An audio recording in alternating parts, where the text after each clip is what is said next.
এতিয়া যে ভগৱন্ত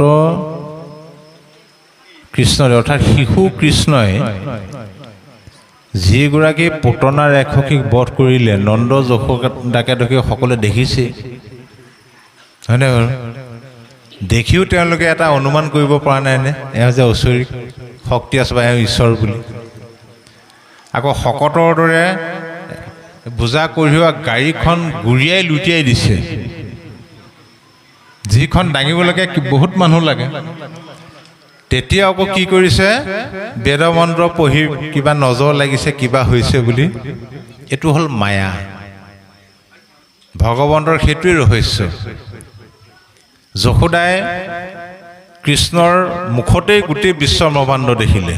এই মাটি খাইছিলে, নাই খোৱা বুলি মুখ মেলি দিওঁতে তাৰপিছতে আকৌ পুত্ৰ স্নেহটো গুচি আহে। এইটোৱে আমি যেতিয়া ভাগৱতত বহি থাকিম, ভাগৱতৰ কথাবিলাক শুনি থাকিম, তেতিয়া একেবাৰে সঁচা সঁচা লাগে কথাবিলাক। ঘৰলৈ গৈ পোৱাৰ পিছত আকৌ ওলোটাটো হৈ গুচি যায়।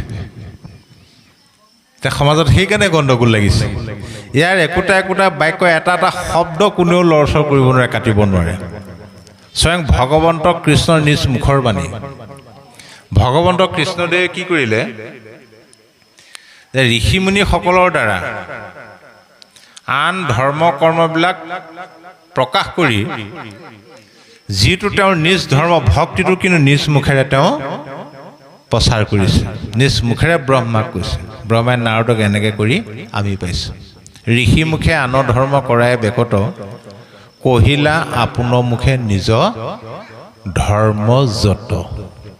এতিয়া আন ধৰ্ম কৰ্মবিলাক কিয় প্ৰচাৰ কৰি ল'লে? সেই ধৰ্ম কৰ্মবিলাক কৰি যদি সংসাৰৰ পাৰ নাপায় বা কৃষ্ণত ভক্তি নহয়, কিয় প্ৰচাৰ কৰিলে? অৰ্থাৎ দুখ নাথাকিলে সুখৰ কোনো মূল্য নাই। যি জীৱনত দুখ বোলা বস্তুটো পোৱা নাই, সুখ কি কিন্তু সি বুজি নাপায়। যেনেকৈ আন্ধাৰ নাথাকিলে পোহৰৰ কোনো মূল্য নাই, আগম নাথাকিলে নিগমৰ মূল্য নাই। সেইকাৰণে বেদ প্ৰথম ভাগত প্ৰথম অৱস্থাত বেদে আগম বাটটো দিছে। উদ্দেশ্য কিন্তু মহান। ঈশ্বৰ বিমুখী মানুহক ঈশ্বৰমুখী কৰাবৰ কাৰণে আগম বাটটো দি ল'লে, টোপ দিলে কিছুমান। বোলে আমুকটো কৰা, তামুকটো ফল পাবা, লক্ষ্মী পূজা কৰা, ধন পইচা পাতি গৰাকী ধনী হ'বা, ইত্যাদি ইত্যাদি। কিন্তু নীতি নিয়ম বান্ধি দিলে। সেইবিলাক পূজা পাতলত কিন্তু নীতি নিয়ম বান্ধি দিলে। যিটো সময়ত মানুহে নিজৰ খাদ্যটোকে খাব নাজানে। চৰাই চিৰিকটি, বাঘ, সিংহ, হাতী এইবিলাকে নিজৰ নিজৰ খাদ্যটো জানে। তেওঁলোকে অখাদ্য কেতিয়াও নাখালে। কিন্তু মানুহে প্ৰথমতে নিজৰ খাদ্যটো নাখায়, আনৰ খাদ্যটোৰ পৰাহে আৰম্ভ কৰিছে খাবলৈ। সেইকাৰণে মাংস চাংস খাবলৈ নালাগে বুলি ক'লে মানুহ আচৰিত হৈ যায়। মানুহৰ খাদ্য মানুহক খাবলৈ সৃষ্টি কৰিছে বুলি কয়। কেলৈ আৰম্ভণিতে সেইবিলাকে আৰম্ভ কৰিছে। যি মানুহে গা ধুব নাজানে, জীৱশ্ৰেষ্ঠ মনুষ্য, উশৃংখলভাৱে জীৱন যাপন কৰা জীৱশ্ৰেষ্ঠ মনুষ্যক শৃংখলাবদ্ধ কৰিবৰ কাৰণে সূৰ্য প্ৰণামটো দিছে প্ৰথম। সূৰ্যটো উদয় হৈ আহিলে মানুহে ভয় খায়, এইটো কি বস্তু আহিলে বুলি। বোলে ইয়াক সন্তুষ্ট কৰি নাৰাখিলে কিন্তু বিপদ আছে, ইয়াক সন্তুষ্ট কৰি ৰাখিব লাগিব। বোলে কেনেকৈ সন্তুষ্ট কৰিম? ই ওলাই অহাৰ আগে আগে পানীত নামি গা ধুব লাগিব। গা ধুৱাবলৈ শিকাইছে মানুহক প্ৰথম বেদে। তাৰপিছত ওলাই অহাৰ লগে লগে তাক প্ৰণাম এটা কৰিব লাগিব, তেতিয়াই ক্ষান্ত থাকিব। সেই সূৰ্যৰ প্ৰণামটো প্ৰথম ধৰ্ম সৃষ্টি। সেইকাৰণে গুৰুজনে পূব দিশটোক নাকচ কৰা নাই, সন্মান জনাইছে। সেইকাৰণে পূব দিশত আমাক আসন প্ৰতিষ্ঠা কৰা হয়। সেইটো গা ধুৱাবলৈ শিকাবলৈহে দিছিলে। এতিয়া পৰম্পৰাগতভাৱে চলি আহিলে নাই? আকৌ লক্ষ্মীক দেখুৱাইলে ধন পইচা পাতি গৰাকী, লক্ষ্মীক পূজা কৰিলে একে ৰাতিৰ ভিতৰত ধনী হৈ যাব। কোনোবাই নকৰাকৈ থাকিব নেকি? লক্ষ্মীক পূজা কৰিবলৈ ক'লে আকৌ কঠোৰ নীতি নিয়মো বান্ধি দিলে। এইখিনি নীতি নিয়ম একাদশী উপবাসৰ পৰা ধৰি। শিৱ পূজা কৰিবলৈ ক'লে সোনকালে সন্তুষ্ট হয়, কিন্তু এইখিনি নীতি নিয়ম বান্ধি দিলে। আহি আহি আহি আহি যেতিয়া মানুহবিলাক শৃংখলাবদ্ধ হ'ল আৰু নীতি নিয়মলৈ গুচি আহিলে, তেতিয়াহে পিছত বেদে কৈছে হেৰা অ পাছে বেদে বোলে এৰা ই হব কামনা নিষ্কামে কৰিও এক কৃষ্ণ তয়ৰ্পণা। হেৰা আগতে কোৱা সকাম ধৰ্ম কৰ্মবিলাক বাদ দিয়া, নিষ্কাম কৰ্ম কৰা, এক কৃষ্ণত অৰ্পণ কৰা। কিয়? এৰাম সেহি কৰ্মে মিলাই বিষয়ত বিৰকতি উপজাইবে মাধৱত পৰম ভকতি। কিয়নো নিষ্কাম কৰ্মৰ ফলেহে বিষয়ৰ প্ৰতি বিৰকতি ভাৱ আনিব। তেতিয়া বিষয়ৰ প্ৰতি বিৰকতি ভাৱ আহিলেহে মাধৱত পৰম ভক্তি হ'ব। এইটো হ'ল বেদৰ সাৰ। গীতাটো কৈছে নহয়, অৰ্জুনক যেতিয়া ক'লে হে ৰাখকি, তাৰমানে কৰ্মযুগত ক'লে হে ৰাখকি কৰ্মই ধৰ্ম কৰ্ম কৰা। জ্ঞান যুগত আকৌ ক'লে হে ৰাখকি কৰ্মতকৈ জ্ঞানহে শ্ৰেষ্ঠ, কৰ্ম বাদ দিয়া। আকৌ জ্ঞান কৰ্ম সন্ন্যাস যুগত ক'লে হে ৰাখকি জ্ঞানতকৈও কৰ্ম শ্ৰেষ্ঠ, কিয়নো কৰ্ম নকৰিলে জ্ঞান নোপোজে।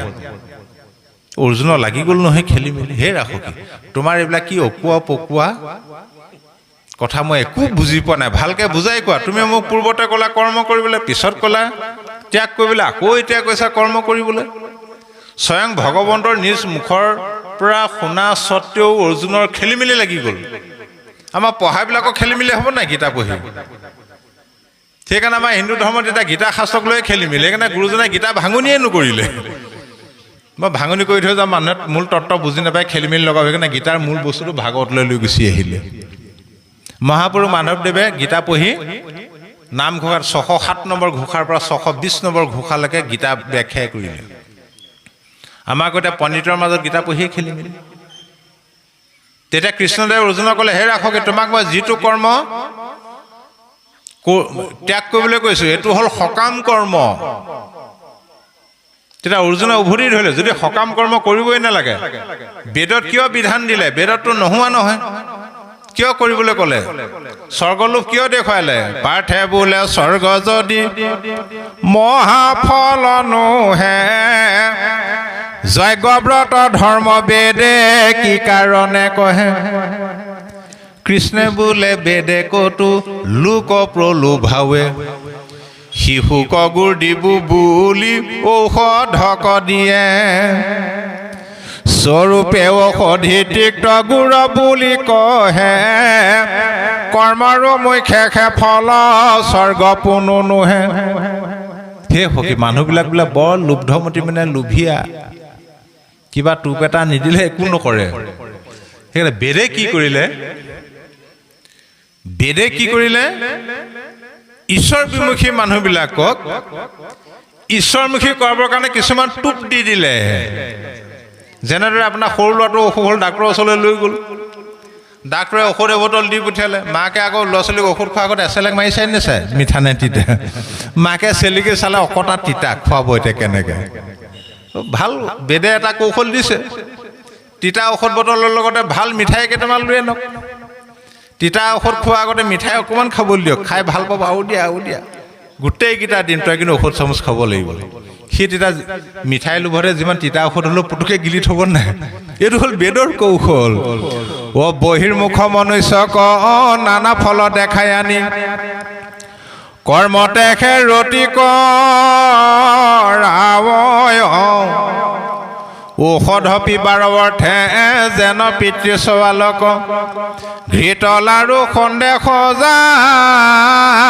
স্বয়ং। আৰু গুৰুজনে বেদৰ এই কৌশলটো লৈছে। কীৰ্তন গৃহৰ প্ৰতিষ্ঠা কৰিলে ঈশ্বৰৰ কথা কয় মানুহ গোটেই নাখায়। ঈশ্বৰৰ কথা শুনিবলৈ কোনো নাহে নহয়।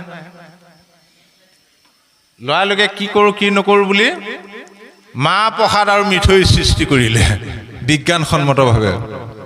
অলপ অলপ খাবলৈ দিয়ে, ঘৰ মুৰি টোপোলা দি পঠিয়াই, ঘৰত সদস্যবিলাকে খাই বৰ ভাল পায়। তেতিয়া বোলে আমি গ'লে দিব নে দিব, এই মাহ প্ৰসাদৰ লোভতে আহিবলৈ ধৰিলে মানুহ। আজি এটা মাহ প্ৰসাদ নুগোটালেহে আজিকালিও নামঘৰত মাহ প্ৰসাদ নহ'লে ভকত গোটেই নাখায় ঐ মাহ প্ৰসাদত ভক্তিটো নাই কিন্তু মাহ প্ৰসাদটো সৃষ্টি কৰিলে এই নামঘৰলৈ মানুহ সংগ্ৰহ কৰিবৰ কাৰণে আহক তাৰপিছত যেতিয়া মাহ প্ৰসাদটো লগে লগে খাবলৈ নিদিয়ে নিয়ম বান্ধি দিলে বিজ্ঞানসন্মতভাৱে আসন প্ৰতিষ্ঠা কৰিব লাগিব শৰাই সজাব লাগিব নাম প্ৰসংগ কৰিব লাগিব ভকতৰ সংগত নাম গাই মনটো পবিত্ৰ লাগিব পবিত্ৰ মনত ঈশ্বৰৰ কথা কৈ দিয়ে ভাল লাগি যায় তাৰপিছত এই ঈশ্বৰৰ কথা শুনোতে ভকতিৰ স্বাদ লভিয়া পাছত কামনা কপৰি হৰে ভকতিক মাত্ৰ বাঞ্চিয়া মনত নিষ্কামে ভকতি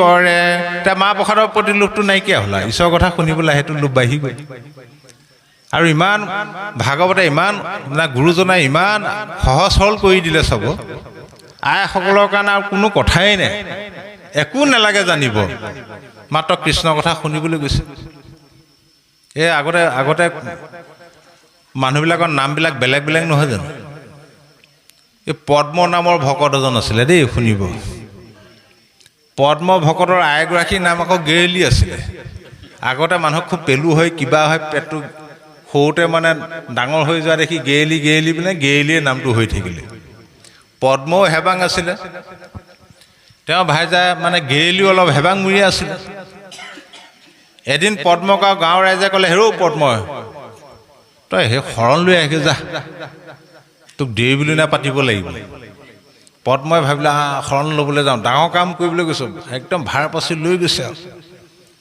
শৰণ লৈ আহি গধূলি ঘৰ সোমালেহি তাৰ ফুটনি আহি গ'ল শৰণ ল'লে যে গেৰেলিয়ে সুধিলে হেৰি এই জলপান চলপান খুৱাই ল'লে পিছত লাহেকৈ বহুৱাই সুধিলে এই শৰণত কি ক'লে মোকো শিকাই দিব দেই বোলে শৰণৰ কথা অসমীয়া মানুহ কয় নেকি তোৰ হাতে অনুমুঠিও নচলিব পাৰে ঠিক নাই যেতিয়া কৰিলে গেৰেলি মানে আকুৰিমূৰীয়া মানুহ উঠিলে খং মনে মনে ভাবি আছে তুমিনো শৰণ লৈনো কি নিয়ম পালন কৰা ময়ো চাই থাকিম পিছদিনাবাতে অনুসৰণ কৰিব ধৰিলে মনে মনে চাই আছো আগতে পদ্মই শুই উঠি মুখখন ধুই পাকঘৰলৈ যায় ককৰা ভাত খাবলৈ আজি একেবাৰে গা ধুবলৈ গৈছে আৰু গা ধুতে নাৰায়ণ নামটো লৈছে কমল লোচন গা ধুতে নাৰায়ণ নাম ল'ব লাগে কমল লোচন ল'ব লাগে আৰু শৰণ ল'লে মানে গা নোধোৱাকৈ বাঢ়ি গাই খাব নাপায় ময়ো নাখাওঁ গেৰেলিও মানে সকলো নীতি নিয়ম পালন কৰি গৈ আছে 2 বছৰমানৰ পিছত কি হ'লগৈ পদ্মতকৈও গেৰেলিহে ছাৰ হ'ল পদ্মই বাঢ়ি গাই জলপানটো খাবলৈ ল'লেগৈ